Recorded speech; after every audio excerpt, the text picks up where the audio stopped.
Welcome to another episode of Mortgage Masterminds. I'm your host, Richard Greaser, VP of Marketing at Sales Boomerang, and my guest is Chris Clow, editor for Reverse Mortgage Daily, and also Batman on the side. In case you don't know who we are at Sales Boomerang, or you've been living under a rock since 2017, Sales Boomerang notifies lenders the moment one of their borrowers needs a loan. The foundation of every successful lender is borrower retention, and Sales Boomerang is the number one fully automated borrower retention system in the industry. 1 in 2 of the biggest lending companies are using Sales Boomerang right now because they want to know when their borrowers need a loan before they do. Do you know when your borrowers need a loan often before they do? That's what we do. So if you want to learn more about Sales Boomerang, go to salesboomerang.com. Check us out. We'd love to talk to you. Chris, great to have you on. Thank you very much for having me, Richard. I really appreciate the invitation. So I called you Batman in the intro specifically because you have a very interesting history writing about entertainment, and specifically Batman and like Superman, and you are an aficionado when it comes to collecting comics, and you're wearing a Batman shirt too, and saw the movie last night that just came out. So you give it a thumbs up, right? A big thumbs up, yeah, definitely. Well, that's why everybody came for the podcast, so we're done here. All right, well, cool. Well, Chris, we just released a reverse mortgage product here at Sales Boomerang, and so the reverse mortgage lender basically uses this alert, and we let them know the moment someone in their database could benefit from a reverse mortgage, right? And so a lot of it's tied to the age of the borrower, and a lot of it's also tied to kind of their equity position in the home, right? Do they have that 50% threshold? We're new to the reverse mortgage industry, and I learned a lot going through that whole process of working with the product team to build that product. And through that process, I met you, and we did an interview and had a nice article written up for Reverse Mortgage Daily. And I appreciate you for letting us do that. But that spurred off this conversation today, and I think people are going to really learn a lot more about reverse mortgage while they're here, dispel some myths, and get excited about the potential to offer reverse mortgages at their company if they're not, or maybe do a couple things different if they are. So why don't we just kick this off? How long have you been doing this, like writing about reverse mortgages? I came into the fold of Reverse Mortgage Daily at the end of 2018. It was November, like mid-November, coming off of a previous position where I was the associate editor at a small publication that gives news to the market research profession. So coming into the reverse mortgage industry, there was a bit of a learning curve, as I'm sure our experience might have been similar in terms of kind of getting up to speed on what the particulars of the products are, and the landscape, and even the regulatory environment. There's a lot of very granular details that need to be absorbed in order to adequately and competently cover the entirety of the reverse mortgage landscape. So when I came aboard, we were at a different company than we are now. The publication has since been sold as of last summer, but RMD is pretty much the primary industry-led reverse mortgage news source in the country. So I get to talk to a wide variety of industry participants and government officials, just to get the lay of the land about what's happening in this business and how it affects the way that professionals do their jobs. Oh, it's very cool. There's also a long, rich transition that you had from entertainment writing to kind of B2B writing research. You've moved around a bit in different parts of the country. I mean, I'll give some highlights, right? Batman, Fandango, and CBS, I guess it was CBS. Is that correct? NBC Universal that owns NBC Fandango. Universal. So while I was at Fandango, I would contribute to a couple of the other sites under the purview. They had one at the time called movies.com that probably a majority of my stuff went to, and it was through movies.com that I was actually dispatched to the set of a Batman movie over 10 years ago now, and got to talk to the performers, and I was also working concurrently at the time as a comic book retailer. So I'm not sure if this is true, but it seems like it's possible, at least, that I might be the only comic shop employee that actually got to visit the set of a Batman movie and talk to the primary Batman performer while he was in the middle of playing him. Yeah, that's pretty awesome, man. Well, so let's talk about your transition into reverse mortgage. So, you definitely had some help when we first talked, and you had some early mentors early on. Could you want to talk about some of those mentors and how they helped you kind of get acclimated to the industry? Absolutely. So, Reverse Mortgage Daily was founded initially in 2007 by an entrepreneur named John Yednak, and he is now the president of the former parent company Aging Media Network. And what he primarily set out to do was to create an industry-led news source for a business that frankly didn't have any real news authority that was specifically focused on that space. So his groundwork was really instrumental in creating the reverse mortgage news landscape.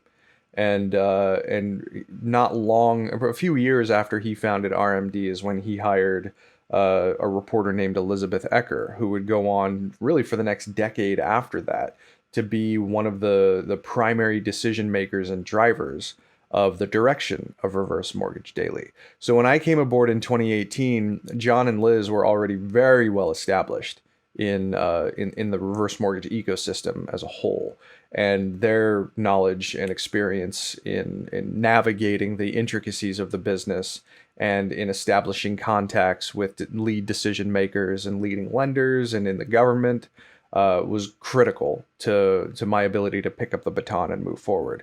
So when RMD was sold to HW Media, which is the parent company of Housing Wire, last summer, I was the only one that made the transition from the previous parent company to the current organization.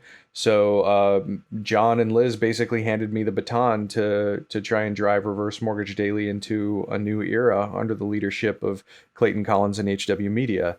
And it's an intimidating prospect, but we've been doing really well so far. And HW Media is very excited about the potential opportunities that exist to appeal to the reverse mortgage business, and I'm grateful for the opportunity. But it was really John and Liz that helped to really set me off on the right path in covering the business.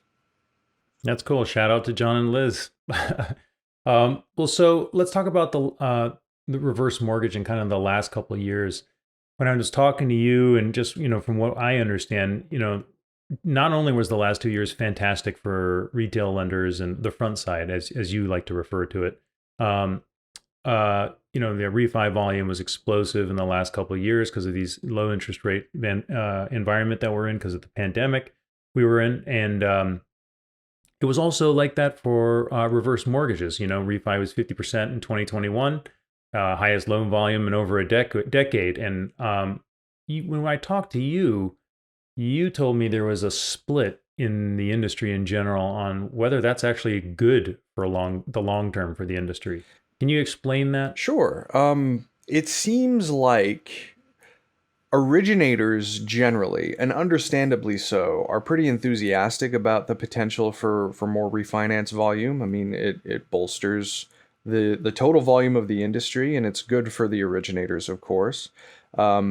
So there's not really a shortage of enthusiasm, but there is certainly an emerging, I guess, caution, particularly on the analyst side of the industry, because reverse mortgages in general, when compared to the entirety of the mortgage ecosystem in the United States, is probably in single digit penetration.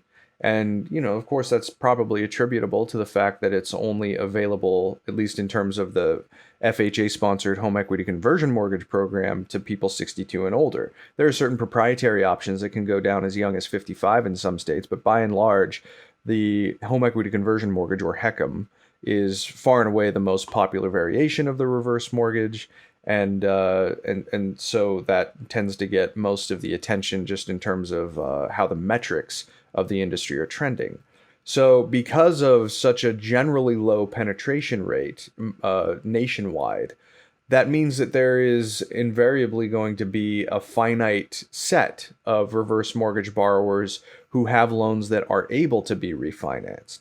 And the industry itself also has some governing guidelines about when it's appropriate to engage in a refinance transaction.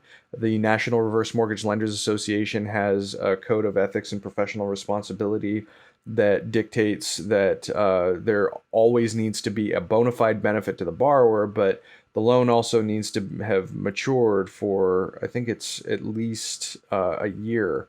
And certain lenders, it seems, I don't have any specifics, but it appears based on conversations that I'm having that certain lenders might be jumping the gun on that, depending on Hmm. different territories and different locales. So the fact that industry volume in general is lifted is perceived as an understandably good thing. The mutual mortgage insurance fund that has the home equity conversion mortgage book of business inside of it, that book hit positive territory for the first time since 2015, this past November. So clearly the industry is on an upswing just in terms of its overall health. But whether or not the refi boom is going to be sustainable, it's already starting to trail off on the forward side, even though I understand that rates are down materially again pretty recently. But all things considered, uh, this is not a sustainable path forward to maintain industry volume. And the reverse mortgage industry is very, very heavily focused on trying to keep things steady and predictable and hopefully growing. And really, a lot of the analysts' perspective is that the key way to grow the business is to go after the 96% of the mortgage market, whomever qualifies for a reverse mortgage, to create new loans as opposed to just refinancing existing ones. Well, Chris, that's a fantastic transition to my next question, which came out of just the amazing opportunity that there is for reverse mortgages.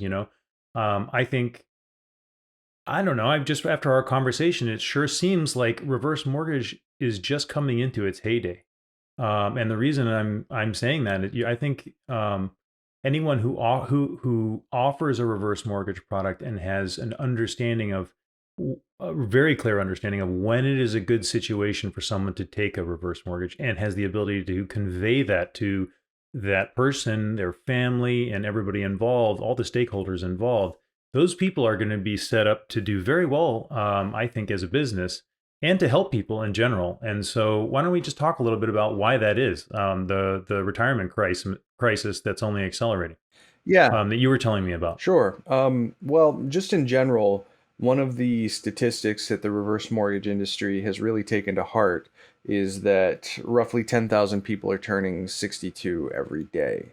And that is a trend that is reasonably self-explanatory. There are 10,000 new people who qualify for a HECM every day. So when you take that into account and you couple it with the fact that pensions are diminishing just broadly, there are only so many pensions that are offered, certainly by employers, but really pensions are only in primary existence in terms of government employment. And the fact that inflation is very much a real thing, especially at the moment. Costs of living are going up, and for people who are isolated to a fixed income, who are either at or very close to retirement, they have to figure out what resources they have to call on to last them for the rest of their lives. And a lot of people are also very interested in leaving some kind of a bequest to an heir. Reverse mortgages probably aren't very good if you want to leave a bequest, but in terms of prolonging existing resources, home equity among the senior population specifically, according to data that was shared by the National Reverse Mortgage Lenders Association and a data analytics firm called RiskSpan, earlier this year, the total home equity among the senior cohort was over $10 trillion. So the fact that there is so much equity tied up in the homes, specifically of seniors, shows just how large the potential addressable market is for reverse mortgages. And the industry has really, over the past decade in particular, done a lot to try and reform its image because it does, frankly, have a reputational problem. In the wake of the financial crisis, there were a different set of rules in place that too often resulted in seniors getting displaced from their homes before they passed away or before they decided to move out, which is normally how those are normally the thresholds for maturity events in reverse mortgages. You either leave the home or you pass away. And so, because the retirement crisis is very much a real thing, and resources available to people in later life seem to be going down as each year goes by, the necessity to employ other options, such as a reverse mortgage, only goes up. Now, it doesn't work for everybody, and any responsible practitioner of reverse mortgages would tell you as much. But in terms of just getting in the door of discussion, it probably warrants at least consideration. Even if someone doesn't go through with it, it's worth putting all of the potential options on the table. And that's really the battle of hearts and minds that the reverse mortgage industry has been fighting for the past several years. They at least want to come in the door of consideration for people, because this could be, for the right person and a qualifying borrower, a potential solution to an ongoing retirement problem in the U.S. Yeah, I mean, I'll just some quick statistics from a survey by Transamerica Center for Retirement Studies. Americans in their 60s, the median retirement savings is about $172,000. And it's said that the rule of thumb is that you need 8 to 10 times your annual income in general in your 60s to comfortably retire by the age of 67. 8 to 10 times. I believe the median income in the US is around like $55,000 or something like that, right? So you're talking about 500 plus $1,000 someone's got to have saved up by retirement. And what it looks very clearly here is that it's about 172,000 for people in their 60s right now. So where's that money going to come from retirement, right? If that's all you've been able to save. Certainly, and there's other applications too, because that's I think those statistics are under the assumption as well that everything's going to be smooth sailing in your older years, and that's not necessarily the reality for a lot of people. If Yeah. they choose to go a reverse mortgage route, then it's probably likely that they want to remain in their home. And there are a lot of homes out there that seniors live in that may not be equipped to adequately house them, because there are changes that take place naturally during the aging process that could limit your mobility, that could limit your vision, and your home needs to be reflective of what your capabilities are in order to comfortably live there. So this is another component that I think a lot of reverse mortgage lenders are at least taking a look at, and some of the leading lenders have actually implemented strategies in the home modification department, where you will retrofit a bathroom in order to accommodate potential mobility issues, or you'll add guardrails to your house or a ramp up to your front door. Even if you have a multi-story home, maybe an elevator on your stairs that can take you up instead of having to climb the stairs every time, because these are very real concerns for people, and they might not necessarily be thinking about that until there is a problem. So how do you fund those home modifications?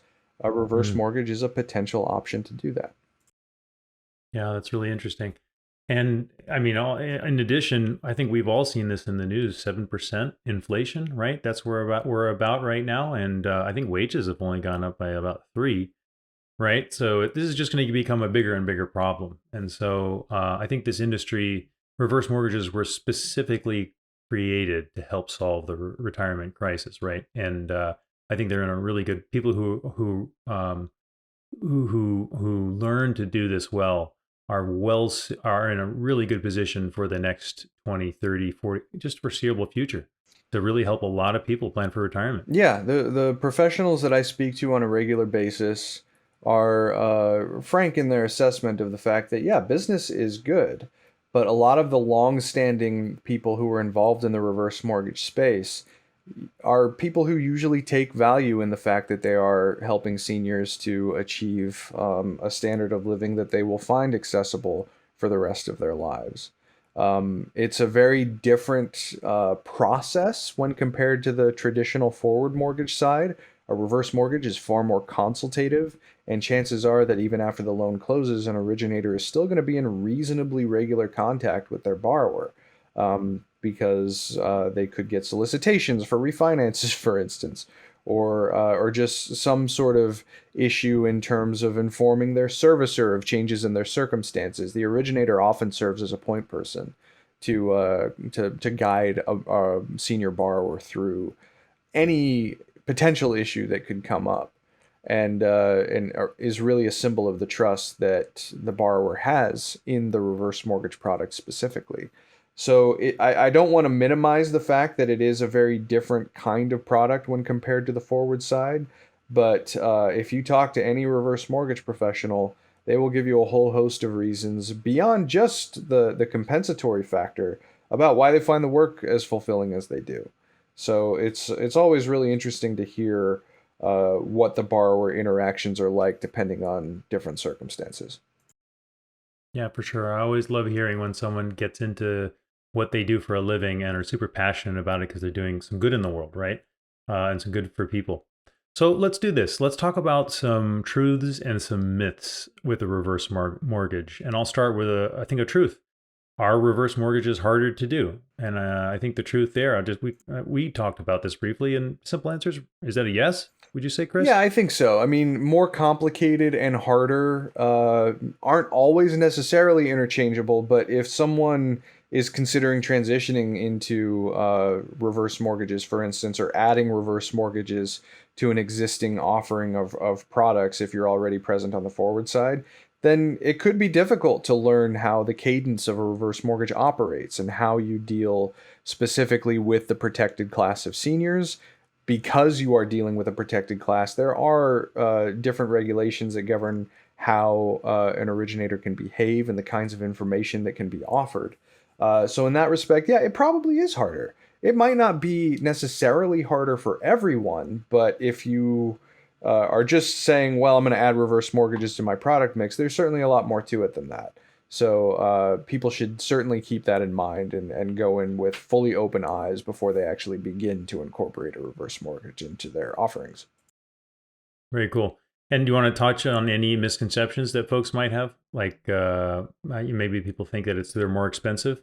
Well, so it's funny because yes, reverse mortgages do have upfront costs that are higher. Whether or not they actually end up being more expensive when you take a borrower's entire situation into account is another thing entirely, because it might be worth shouldering an additional upfront cost if it means that access to home equity is going to alleviate some sort of future issue that they could have, whether it's an unexpected medical expense that could come up, or the aforementioned home modifications. The access to particularly a reverse mortgage line of credit has a lot of possibilities that I don't think are very often talked about in terms of the entire reverse mortgage equation. One of the more popular occurrences over the past several years is that reverse mortgage lines of credit are seen by certain academic authority financial planners as a potential buffer asset if someone has higher investment volatility. So, for instance, if the market goes down, instead of tapping your investments, if you have a reverse mortgage line of credit set up, you can tap that until the market stabilizes. That plays into the cost discussion. So is a more expensive, or at least a higher upfront cost, is that something that necessarily makes the reverse mortgage more expensive? It really depends on individual circumstances, but by and large, I would think that it's certainly something that should be considered in concert with all of an individual's financial circumstances before they just decide that it's too expensive upfront. Yep, makes total sense. Well, why don't you tell us a little bit about some really innovative things that folks are doing in the reverse mortgage space? I think one of the ones that you mentioned, I'm specifically thinking of, is the Finance of America reverse, the equity avail that you mentioned. Do you want to talk about that a little bit and why that's so innovative? Yeah, the thing that makes Equity Avail interesting is the fact that it aims to be a hybrid forward reverse mortgage product. So previously, Finance of America Reverse is the number three lender, I believe, as of the data in 2021.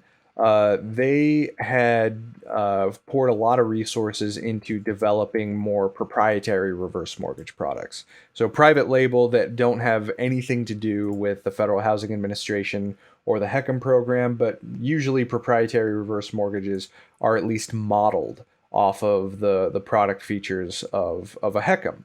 For good reason. You know, the HECM is a popular product for the people who do choose to explore it.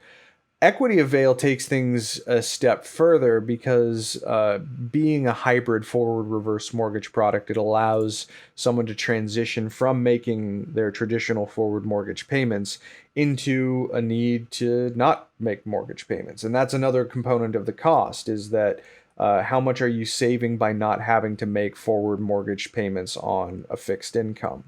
And Equity Avail takes that further. It's a single fixed rate mortgage, is fully dispersed at closing with a maximum loan amount of up to $4 million, which is generally the realm that most private reverse mortgages operate at.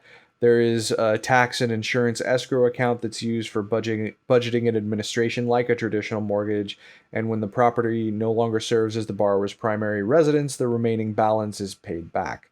The reverse mortgages in general are non-recourse, which means that if the value of the home goes down in comparison to the amount that's owed, the borrower is not going to have to pay the difference. That's where the mortgage insurance comes in, and it's one of the reasons why mortgage insurance is a little higher on a reverse mortgage. But this product is a private product, but maintains the non-recourse feature of other reverse mortgages, doesn't have any origination or monthly servicing fees, and has no minimum home value requirement. And for certain borrowers, it's available as soon as age 55. So the hybrid approach is certainly unique because the reverse mortgage industry, understandably so, usually operates only in the realm of reverse mortgages. But Finance of America is a company that has the size and the flexibility to offer both, in this case, simultaneously.